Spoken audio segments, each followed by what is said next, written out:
ఇక ఏలూరు నియోజకవర్గాన్ని అన్ని రంగాల అభివృద్ధి పథంలో నిలిచేలా అధికారులు కృషి చేయాలని ఎమ్మెల్యే బడేటి చంటి పిలుపునిచ్చారు.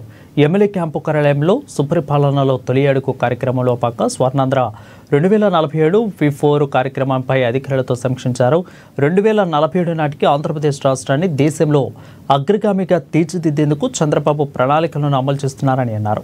ఏలూరు నియోజకవర్గంలో వ్యవసాయ అనుబంధ రంగాలు, పారిశ్రామిక సేవా రంగాలలో వృద్ధి రేటు సాధించేందుకు అవసరమైన చర్యలు తీసుకోవాలని ఎమ్మెల్యే చంటి కోరారు. మన ఏలూరు బార్డర్ వరకు మనం పెట్టితే అక్కడ వేస్టేజ్ తీసుకొచ్చి ఏలూరు అందంగా కనిపిస్తే ఉంటది. మనకి రియల్ ఎస్టేట్ పెరుగుతుంది. అది కొనుక్కున్న చీలు కట్టారు.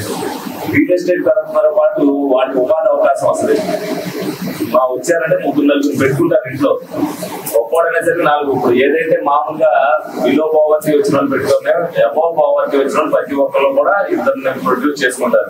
మనం అందరం కూడా 5,000 నుంచి 10,000 రూపాయలు ఉద్యోగాలు చేసే వాళ్ళు 25% మంది లేడీస్ ఖాళీగా జూట్ మిల్లు మూసేయడం వల్ల 7,000 మందికి ఉపాధి పోయింది. వాళ్ళందరికీ ఉపాధి కల్పించాలంటే అవన్నీ కూడా మనం చేయవలసింది.